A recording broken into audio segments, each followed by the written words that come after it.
Bienvenidos a En Contexto. Mi nombre es Araceli Pinto y los voy a acompañar durante la siguiente media hora. El tema del programa de hoy será el sistema de pesos y contrapesos del Perú. Para esto hemos invitado al abogado Alfredo Boulard para ver cómo se encuentra este sistema y si en verdad en el Perú podemos hablar de un equilibrio de poderes. Una pausa y volvemos. En Contexto llega gracias a Fundación Naumann, Universidad César Vallejo, examen de admisión 21 de marzo. Y los portales. Bienvenidos de vuelta. Como les comenté en el bloque anterior, hoy vamos a hablar sobre el sistema de pesos y contrapesos en el Perú. Durante los últimos 5 años hemos visto varias crisis políticas en el Perú que han dañado la institucionalidad de nuestro país y gran parte de eso tiene que ver con la separación de poderes y con los contrapesos que hay en nuestro sistema. La semana pasada hablamos con el abogado Alfredo Boulard sobre la bicameralidad y sobre los posibles beneficios que esto podía traer. Entramos un poco al tema de pesos y contrapesos y por eso lo hemos vuelto a invitar para poder hablar más sobre esto. Alfredo, ¿qué tal? Gracias por venir. ¿Qué tal? ¿Cómo estás? Bueno, gracias por la invitación. Perfecto, entonces comencemos con una pregunta bastante clara. ¿Qué es, cómo está determinado el sistema de pesos y contrapesos en nuestro país?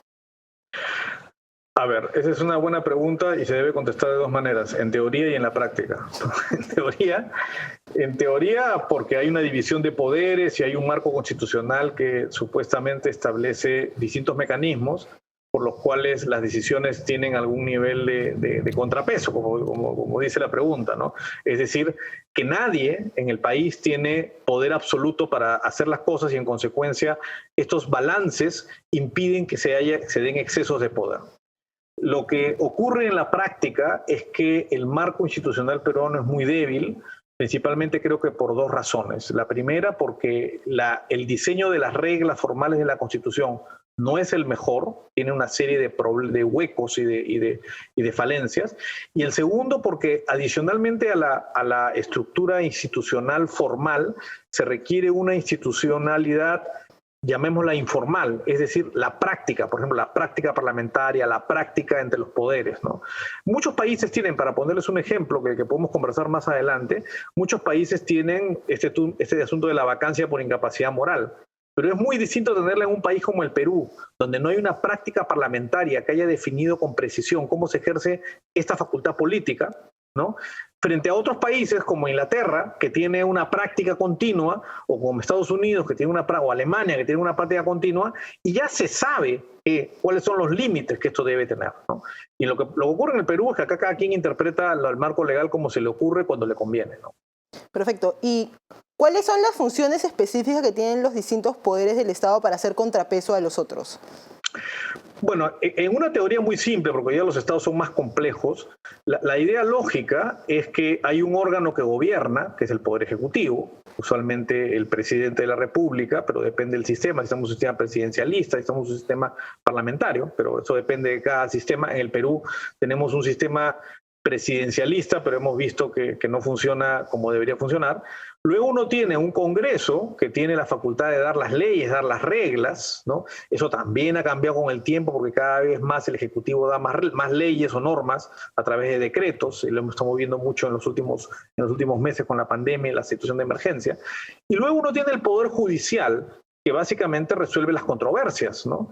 Y están con poderes que tienen que ser independientes no solo en su diseño, sino en su formación. Es decir, que su origen sea diferente, ¿no? Para que justamente a través de ese origen diferente, porque si todos son elegidos por la misma persona, pues no se va a controlar nadie entre nadie, va a ser una especie de dictadura formada por tres, ¿no? La idea es que no es un triunvirato donde los tres poderes, gobiernan conjuntamente, pero con la misma intención o con la misma voluntad, sino que haya voluntades distintas que permitan justamente resolver los problemas. Por ejemplo, el Poder Judicial debería tener un origen más técnico, porque básicamente tiene que aplicar la ley, ¿no? El Congreso y el Ejecutivo suelen tener un origen más político, provienen de un sistema electoral, pero eso varía en el mundo. Hay países que eligen a sus jueces a través de elecciones. Entonces, todo depende un poco del diseño de cada situación y la experiencia y la cultura de cada país. ¿Y cómo crees que se ha visto afectado el sistema de pesos y contrapesos en los últimos 5 años? Porque hemos visto varias crisis políticas en el Perú últimamente? Es que yo creo que el sistema de contrapesos y de pesos y contrapesos se origina, o por lo menos tiene un importante impacto de los sistemas electorales, algo que conversábamos la semana pasada, ¿no? Si los sistemas electorales son débiles y poco articulados, lo que termina ocurriendo es que tiene uno poderes débiles y poco articulados. Es decir, los sistemas electorales no favorecen la formación de órganos mejor conformados, ¿no? Por ejemplo, el sistema que tenemos actualmente para elegir a los parlamentarios, a los congresistas, a través de distritos plurinominales, a través de donde yo voy y voto, por ejemplo, en el caso de Lima, por 36 personas, potencialmente puedo elegir a 36 personas, dispersa tremendamente el voto respecto a cómo obtengo a mis representantes. Entonces, eso termina generando un poder disperso y poco claro. Y hemos ya llegado al extremo, o sea, ya hemos llegado al punto en el cual tenemos 10 o no sé cuántos hay ahora, ya perdí la cuenta porque se recomponen y todo, pero muchísimos grupos parlamentarios, ¿no? O sea, uno no puede tener un parlamento con una decena de grupos más o menos del mismo tamaño, ¿no? Porque eso elimina la posibilidad o aumenta lo que se llaman los costos de transacción de ponerse de acuerdo, el costo de lograr consensos. La democracia es un sistema que confronta para generar consensos, ¿no? Busca distintas posiciones, pero para conseguir que esas posiciones se acerquen.